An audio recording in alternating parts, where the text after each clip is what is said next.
Mehdi Hasan is an award-winning journalist and the host of the Mehdi Hasan Show on Msnbc.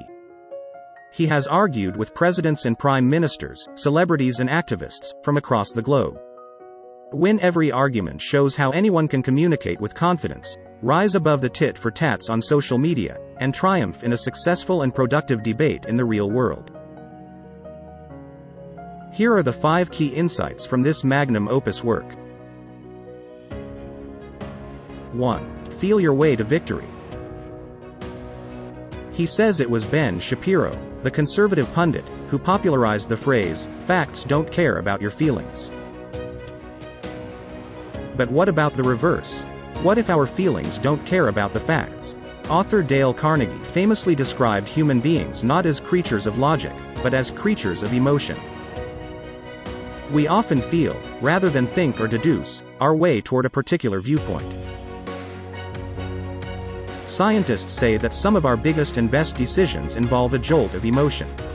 Human beings, to quote Professor Antonio Damasio, the acclaimed neuroscientist, are basically feeling machines that think. To get people off the fence and on your side, you have to make an emotional appeal. You have to focus on what Aristotle called pathos. To effectively communicate, use emotionally engaging language, express your passion, and master the art of storytelling. As Plato noted, those who tell stories rule society. We, humans, love a great narrative. The human brain is hardwired, say experts, not for long lists of facts, but for storytelling. To win an argument, you need good anecdotes and gripping narratives to connect with your audience and get your points across.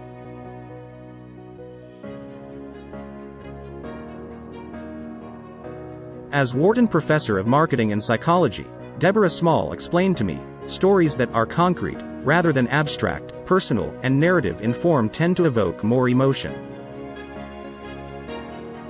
Facts matter, but feelings matter more. If you win their hearts, you win their heads. 2. Play the ball, and the man. Mehdi says, "When I was a kid playing soccer in school, the coach made it very clear. You don't go after the player who has the ball, only the ball itself. You tackle the player and that's a foul. So, you play the ball, not the man, as the saying goes." He further adds, when he got to college and started debating, he was told the same thing. Go after the argument of your opponent, not the opponent themselves.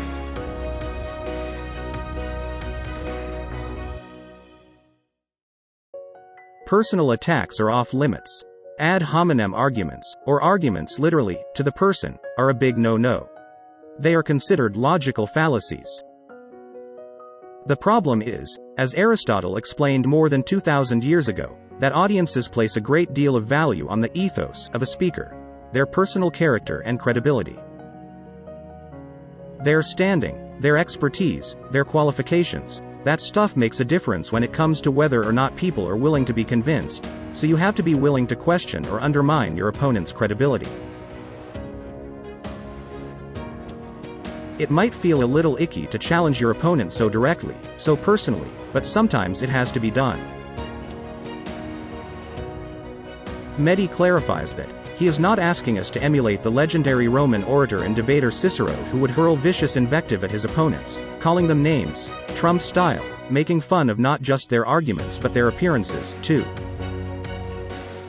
He emphasizes not advocating for such actions. Instead, he suggests questioning, especially when a medical professional makes a weak argument using their credentials. In such cases, challenging their qualifications or going ad hominem is justified. 3. Don't be afraid to concede. Sometimes you're having an argument and they make a brilliant point. Perhaps something you hadn't considered or anticipated. Perhaps something you have no response for. And yet rather than concede that point, you double down. You dig in. You refuse to budge. Don't hesitate to concede occasionally. It can catch your opponent off guard and give you an advantage. The ancient Greeks called it synchoresis, admitting a point to return later with a stronger argument. It's a bit like judo, which is derived from the Japanese word meaning flexible or yielding. In judo, you're not trying to use kicks or punches to knock your opponent to the ground. So, you can concede a point here or there to throw an unsuspecting debate opponent off balance.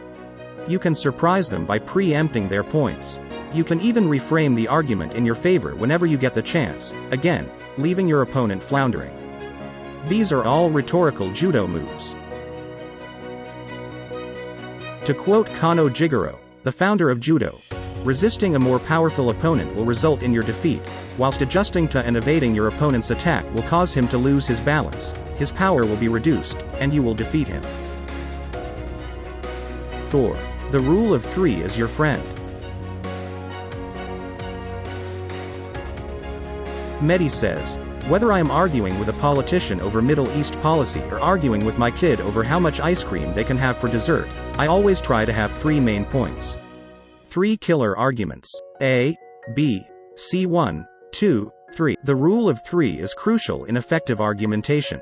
Examples include liberté, égalité, fraternité, in the French motto and life, liberty, and the pursuit of happiness, in the U.S. Declaration of Independence. Are Abraham Lincoln's government of the people, by the people, for the people. Those lines have impact. Those lines change hearts and minds because when you put your argument forward in 3 parts it sticks in people's heads and even inspires. Cognitive psychologist Nelson Cowan told me that our working memory can basically remember up to 3 basic units or chunks or ideas at once. 3 main points and a beginning, middle, and end create what Cowan calls a stable structure. It helps organize your arguments in a way that people can understand, remember, and, hopefully, agree with.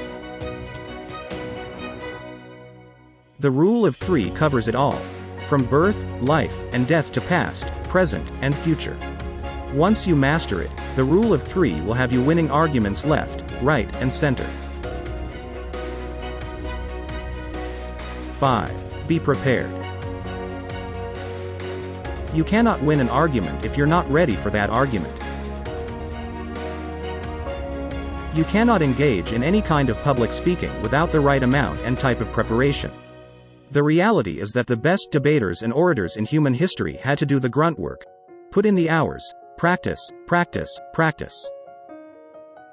Travel to ancient Greece and meet Demosthenes, praised by Cicero as the perfect orator. Surprisingly, Demosthenes, once a terrible speaker, took a Batman-like approach, retreating to an underground lair for months to refine his voice and delivery. He even shaved the hair off half of his head so that he'd be too embarrassed to go outside. More recently, in the 20th century, there was the young Winston Churchill who froze mid-sentence in the middle of a memorized speech to the House of Commons, unable to complete his thought. He was completely, utterly, and publicly humiliated that day. But Churchill never let it happen again. He practiced aloud while walking in the street. He practiced in private while sitting in his bathtub. He began keeping copious typewritten notes in front of him whenever he spoke in public or debated in Parliament. Don't cut corners. Give me 6 hours to chop down a tree, that great orator, President Abraham Lincoln, is said to have once remarked, and I will spend the first 4 sharpening the axe. Spend all the time it takes to sharpen your axe, to sharpen your arguments. And make sure you hone your delivery, the way you look, the way you sound, the way you stand, until it's as sharp as can be. It all counts, and you can never ever be too prepared. And here we are. Thank you for watching. Follow me on